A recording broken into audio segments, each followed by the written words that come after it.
Lebih baik di sini. Rumah kita sendiri. Wow, wow. Segala nikmat dan anugerah yang kuasa. Terima kasih sudah datang di rekoleksi yang diselenggarakan atas kerjasama SKK dengan wilayah FX.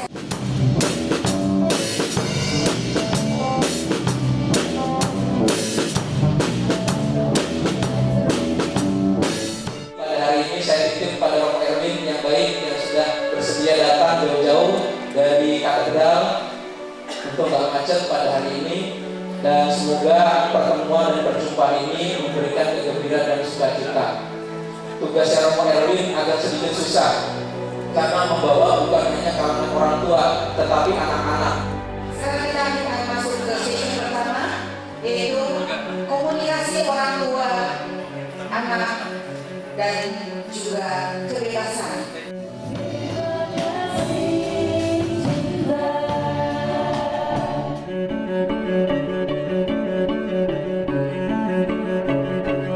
Selamat pagi. Saya Romo Alexander Hakim Santoso.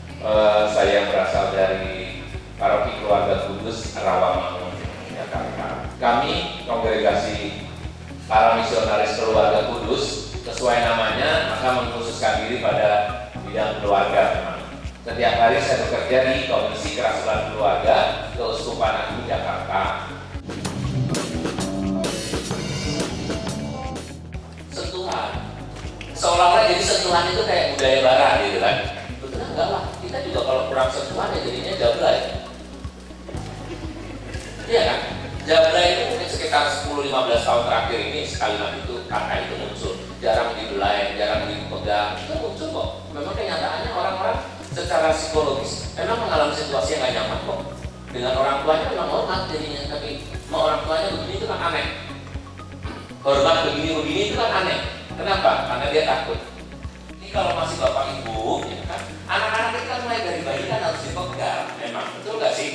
Mumpung anak-anak kita masih bisa dipegang. Karena ada saatnya nanti udah susah dipegang. Sentuhan itu adalah tanda bahwa saya mencintai orang. Kalau saya nggak suka bersentuhan, berarti saya tidak mencintai dia. Itu pasti. Waktu bersama berkualitas, betul nggak? Apakah itu kebutuhan orang barat? Saya kira tidak. Kita harus membayangkan suatu ketika anak-anak kita itu tidak di bawah asuhan, dan pasti tidak di bawah asuhan kita karena kita meninggal dulu. Saya harus ngomong begitu loh. Bahasanya nggak enak kan yang saya sebutin tadi. Tapi Anda ingat nggak bahwa Anda itu normalnya akan meninggal dulu. Nah, kita akan berbicara mengenai orang tua dan anak-anak ya. Mari kita mengawali dengan judulnya. Ya. Judulnya menjadi orang tua terbaik bagi anak-anak yang baik. Apakah betul anak yang nurut itu baik?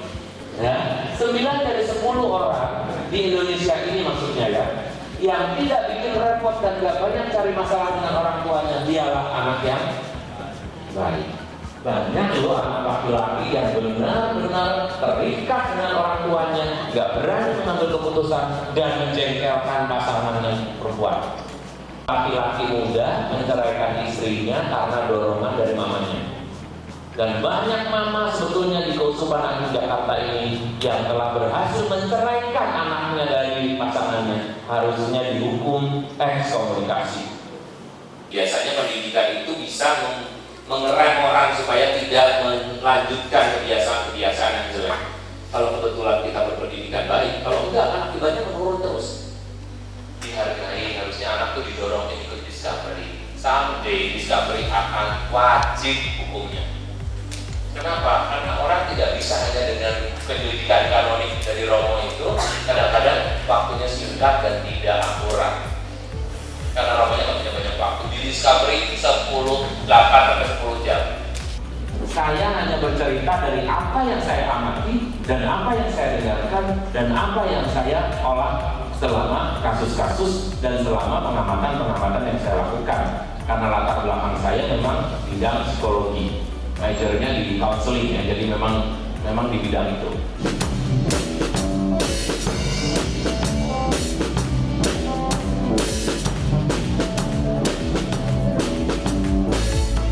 Senang mendampingi anak-anak panti dengan situasi keluarga mereka yang berbeda, kemudian budaya dan karakter mereka.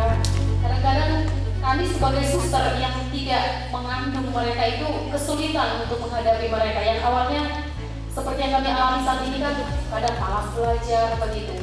Apa yang paling pas untuk mereka dengan budaya mereka dari awalnya seperti itu begitu Romo. Justru ibu-ibunya seringkali hanya untuk membela diri, lalu pakai bahasa mengandung-mengandung, seolah-olah dia yang paling tahu segala-galanya. Saya terus terang dulu juga sering bohong dengan orang tua saya dan dia nggak tahu loh. Anak-anak di sini kalau jujur itu juga maaf ya, saya nggak minta maaf sama orang tua nih. Nggak usah merasa bahwa Anda tahu segala-galanya loh. Anda manusia biasa. Jadi anak-anak tuh sering bohong, tahu. Jadi kalau you masih ngomong ngandelin melahirkanmu, masih tahu bohong, sudah nggak usah takut dengan itu. Tetapi soal 5 bahasa cinta itu penting dimiliki oleh semua orang. Tidak satu pun orang tua boleh angkat tangan kalau saya bilang, apakah Anda adil kepada semua anak-anakmu? Tidak ada satu orang tua pun yang boleh angkat tangan. Kenapa? Karena kita dilahirkan untuk tidak adil memang.